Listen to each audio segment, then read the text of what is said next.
students. So in the last class we have started a new chapter, that is international business, in which we have already discussed what is the meaning of the international business, what are the different types of the international business, that is export, import and the interport.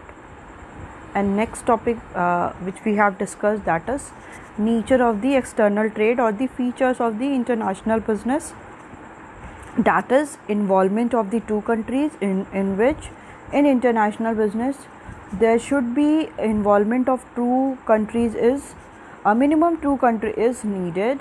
And next one is all the payment which is made or the which is received, it all be go through the in the foreign currency. Okay, we will not continue with the exchange with the home currency. So whenever we go through the international business, the payment in the foreign currency. Okay, next one is what we have discussed, that is problem of the international business. So what are the different problems which have faced in the international business? That is legal procedure, okay, restrictions, high risk, different languages and the arrangement of the foreign currency. Okay, these all are the problems which is related to the international business. And next one is the difference between the internal trade or the external trade. Okay, so we have discussed that the along with the point of difference, that is in the case of meaning of the internal or the external trade. So internal trade refers to the buying and selling of the goods within the geographical limit of a country. Okay, in this we will purchase or the sell the goods within the geographical limit. जो हमारी geographical limit है, मतलब हम जो भी transaction करेंगे buying और selling goods का, वो क्या होगा, within the India होगा, मतलब within the country होगा. हम outside the country की बात नहीं करेंगे internal trade में. And when we talk about the external trade, so external trade means the refers the buying and selling of the goods beyond the geographical limit of the country. ठीक है, इसमें क्या बात होगी कि अभी कोई भी हम geographical limit तक कोई भी beyond नहीं है. ठीक है, अब हम beyond मतलब सॉरी हम लोग प्रेशर उसमें नहीं है कि हम लोग बस geographical limit तक ही कर सकते हैं, हम उसके beyond भी जा सकते हैं, मतलब outside the country हम goods की buying और selling करेंगे. Next one is countries involved. So in the internal trade only one country is involved. If we are doing the internal trade, so in India तो only India will be involved in the trade. But when we talk about the external trade, so minimum two countries are involved. Okay, for example, if we are doing the external trade, so we will go through the exchange of the commodities or the services within the two countries like India or America, India or Japan, India, America, Japan. So we are doing the buying or selling the goods or services within the outside the different countries. Okay, we are not confined with the one country. Next one is risk. So in the case of internal trade, less of risk is involved. Okay, so we are go through the only one country, so the risk for the in the internal trade is also the very less, as well as the in the case of external trade the high degree of risk is involved. Okay, external trade में क्या होता है, जो risk होता है वो बहुत high degree का होता है, मतलब extreme level पे risk होता है. Next one is currency used. So in the internal trade the home currency is used for the payment of the any goods. Whatever the payment are made or they received, they all are in the home currency. ठीक है, अगर हम लोग India में बात करते हैं तो हम लोग इंडियन रुपी में ही क्या करेंगे, पेमेंट को रिसीव भी करेंगे और पेमेंट भी करेंगे. In the case of external trade, so payment are made and received in the foreign currency. Okay, जो भी पेमेंट कर रहे हैं जो भी रिसीव कर रहे हैं, they all are in the foreign currency. Indian currency और होम करेंसी में ना होके हम लोग फॉरेन की currency like dollar, pound, euro, renminbi, इन सब में क्या करेंगे, हम ट्रांजैक्शंस करेंगे, जो भी पेमेंट और रिसीव करेंगे. Next one is procedure involved. So in the case of procedure in internal trade, no long procedure और formalities have to be completed before starting. ठीक है, इंटरनल ट्रेड में कोई भी लॉन्ग प्रोसीजर नहीं होगा और कोई ऐसी फॉर्मेलिटीज़ नहीं होगी कि कोई भी हमें गुड्स को और ट्रेड करना है तो उसके पहले कोई भी लॉन्ग प्रोसीजर नहीं होगा और कोई भी फॉर्मेलिटीज़ को फुलफ़िल नहीं करना होगा. But in the case of external trade, long procedure and many formalities have to be completed before starting. ठीक है, बहुत लंबा प्रोसीजर होगा, लॉन्ग प्रोसीजर होगा. मींस गवर्नमेंट से पहले परमिशन लेना होगा, कस्टम क्लियरेंस करना होगा और शिप की बुकिंग करनी पड़ेगी, अपने करेंसी को क्या करना पड़ेगा, एक्सचेंज करना पड़ेगा. तो ये बहुत ज़्यादा फॉर्मेलिटीज़ और रिस्ट्रिक्शंस होती है. जैसे सेवरल आइटम्स पे क्या क्या लेना होता है, एक्सपोर्ट और इम्पोर्ट लाइसेंस भी लेना होता है. तो ये सारा क्या हो जाता है, बहुत लॉन्ग प्रोसीजर हो जाता है. Next one is mode of payment.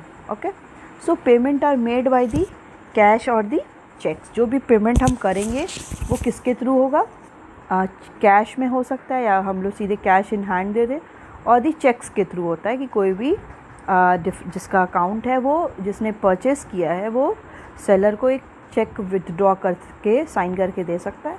So easily जो सेलर है वो उस पेमेंट को विदड्रॉ कर सकता है फ्रॉम हिज और her account. In the case of external trade, payment are made through bill of exchange और थ्रू बैंक्स. ठीक है, जो पेमेंट होगा वो कैसे होगा, बिल ऑफ एक्सचेंज के थ्रू हो सकता है और बैंक्स के थ्रू हो सकता है. मींस अगर इंडिया का अमेरिका के साथ हो रहा है तो अमेरिकन जो है आपके बैंक में, वो यहाँ से पैसा क्या हो सकता है, ट्रांसफ़र हो सकता है. Okay, next one is legal rules and regulation. So in the case of internal trade, तो जो भी नेशनल मीन्स जो कंट्री लेवल पे जो भी लॉज, जो भी रूल्स एंड रेगुलेशन बना है, बस उसको फॉलो करना है, उसको वो बस एप्लीकेबल होगा. But in the case of the internal business,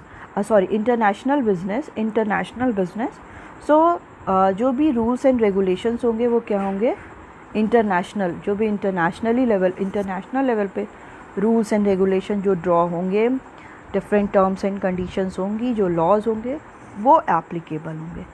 next one is mode of transport. मतलब जो ट्रांसपोर्ट होगा वो गुड्स का, वो कैसे होगा. So in the case of internal trade, it road use होगा, रेलवे मोड होगा, रेलवे के थ्रू ट्रांसपोर्ट होगा.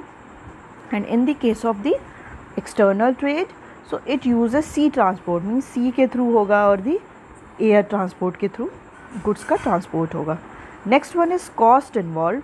सो operating cost of the internal trade is lower. ठीक है, जो कॉस्ट हो रहा है ऑपरेट करने का इंटरनल ट्रेड में, वो क्या होगा, बहुत लोअर होगा.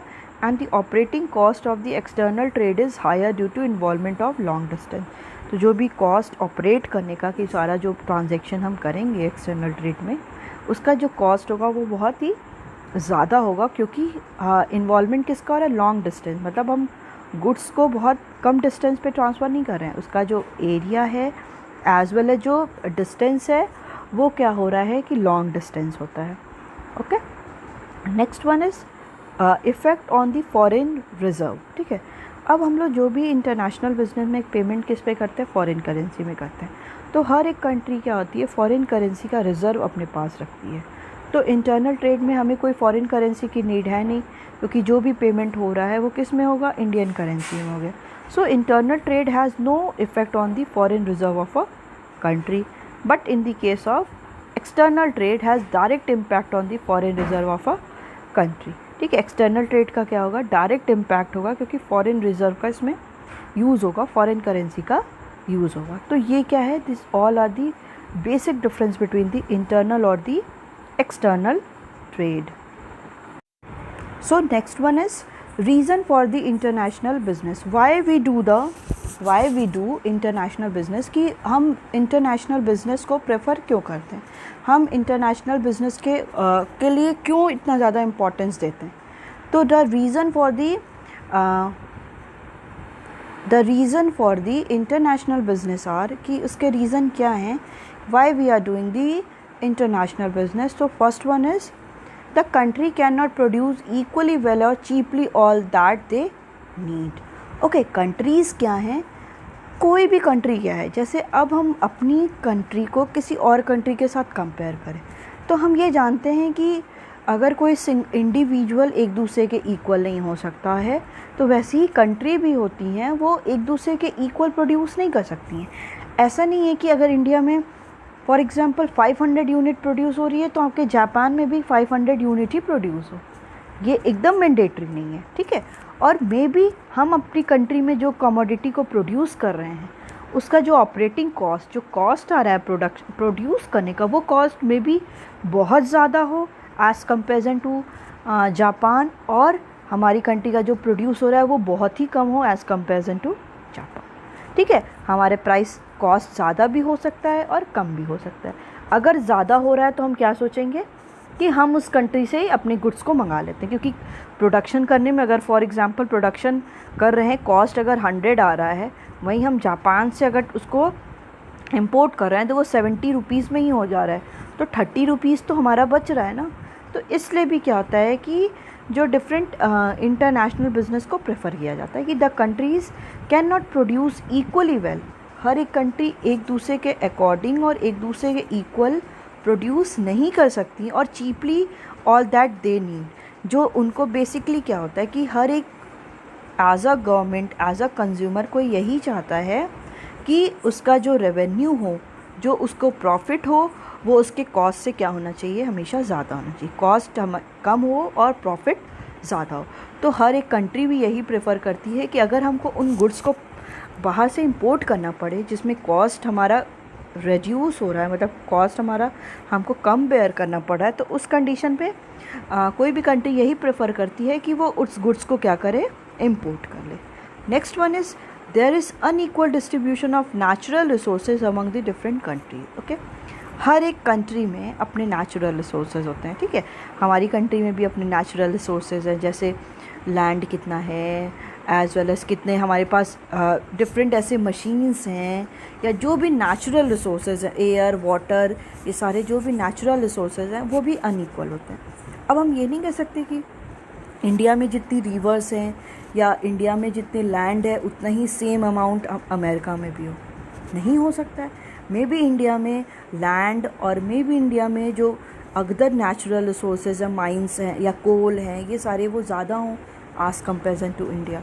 तो इस कंडीशन में क्या हो सकता है, कोई भी कंट्री क्या करती है, अगर उसके यहाँ ये सारी फैसिलिटीज़ अवेलेबल नहीं है, फॉर एग्जांपल इंडिया में वो ऑयल नहीं होता है, तो ये सारी इंडिया में नहीं है, तो इंडिया क्या प्रेफर करेगी कि उनको किसी और कंट्री से इंपोर्ट करें।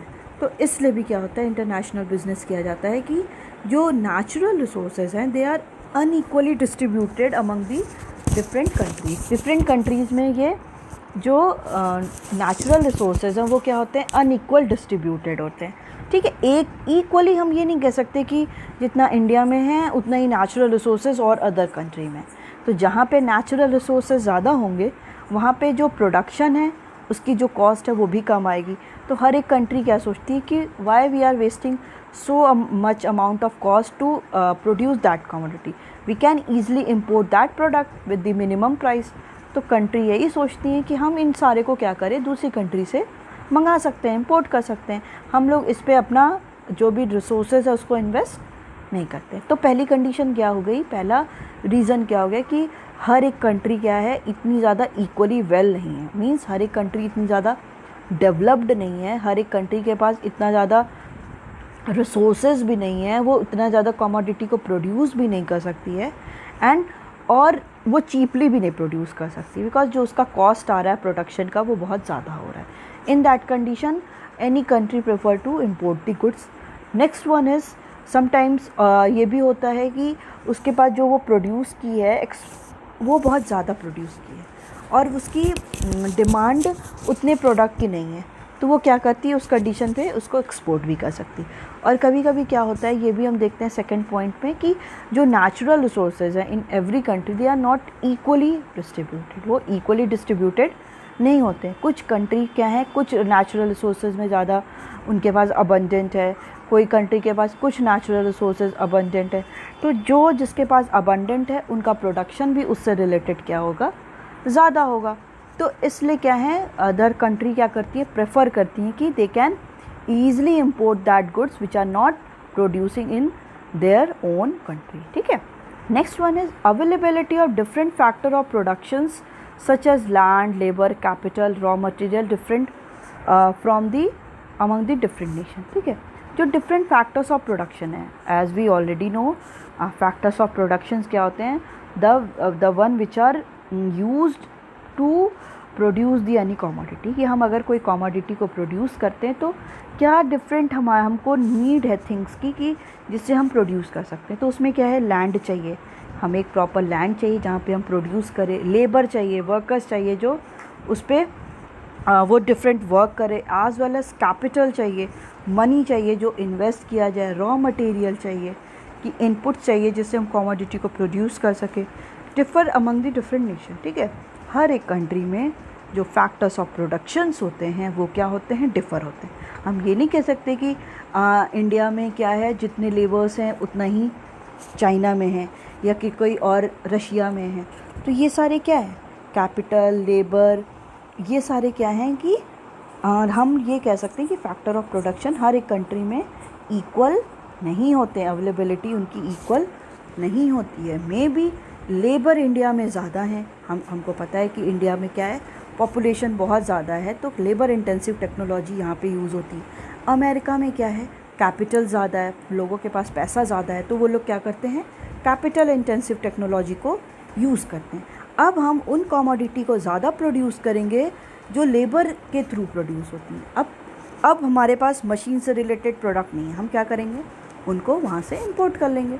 इसीलिए कंट्री क्या करती हैं, इंटरनेशनल बिजनेस को प्रेफर करती हैं। अब अमेरिका में क्या है, कैपिटल से रिलेटेड मतलब मशीन्स और टेक्नोलॉजी में वो लोग बहुत ज़्यादा अपडेटेड हैं, तो उनको ऐसे प्रोडक्ट चाहिए जो लेबर इंटेंसिव हो, मतलब लेबर के थ्रू प्रोड्यूस हो।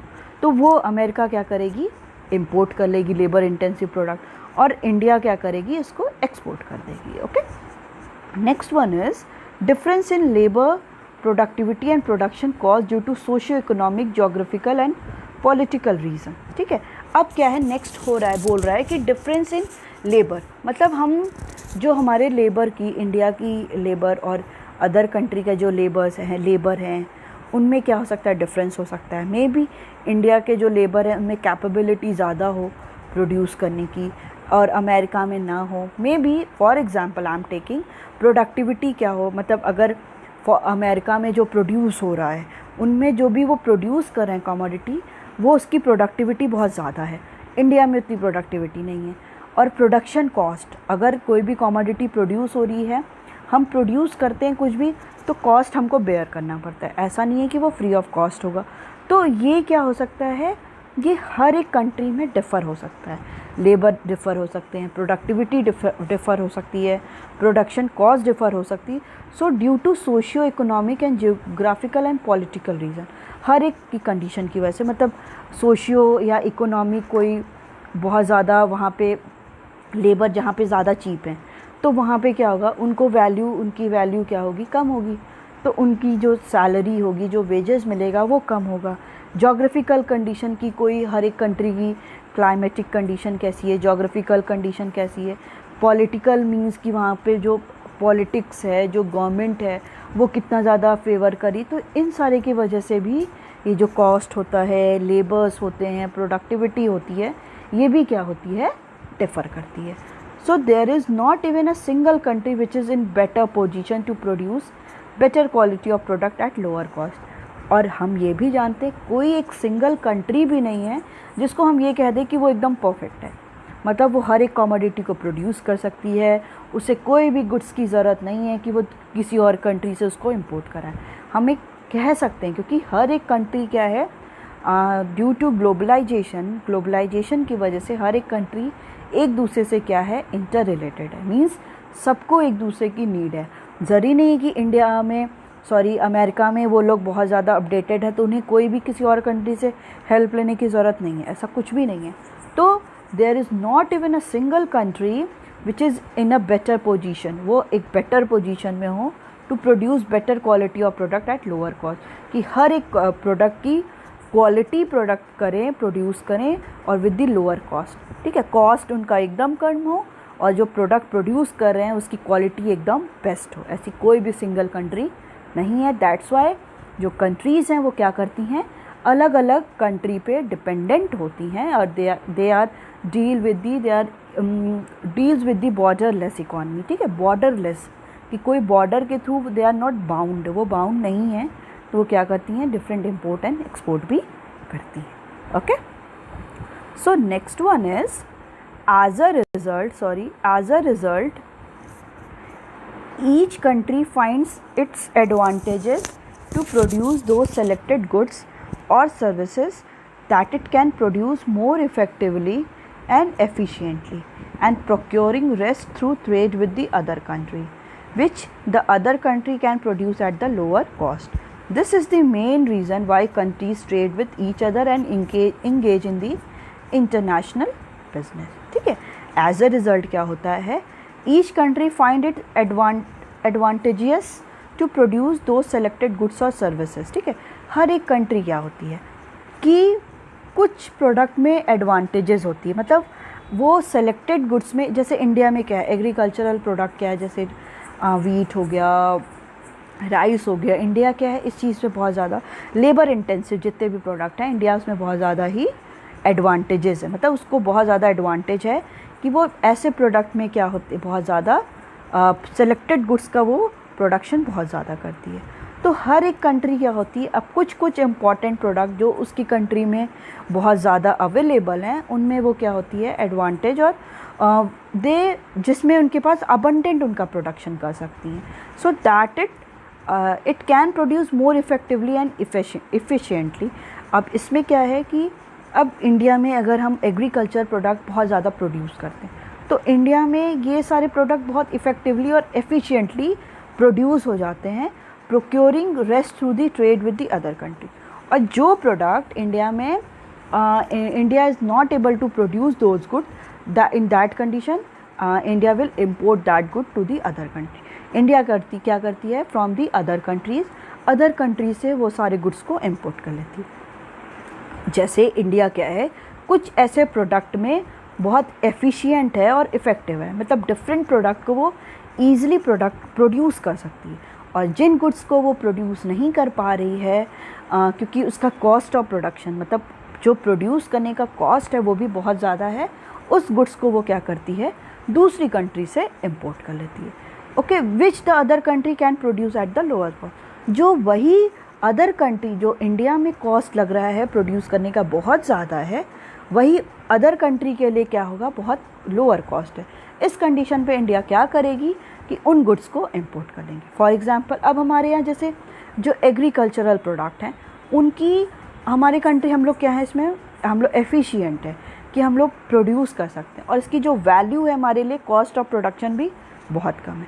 वैसे ही कुछ अदर कंट्री भी हैं जिनके पास कैपिटल इंटेंसिव टेक्नोलॉजी, तो वो कैपिटल से रिलेटेड प्रोडक्ट को वो ईजिली प्रोड्यूस कर सकते हैं, तो उनकी वो कॉस्ट क्या है, कम है, और हमारे लिए उसी की कॉस्ट क्या है, बहुत ज़्यादा है. तो हम उन गुड्स को प्रोड्यूस नहीं करते हैं क्योंकि जिसमें कॉस्ट ऑफ प्रोडक्शन बहुत ज़्यादा होगा, हम उन गुड्स को क्या करते हैं, दूसरी कंट्री से इम्पोर्ट कर लेते हैं.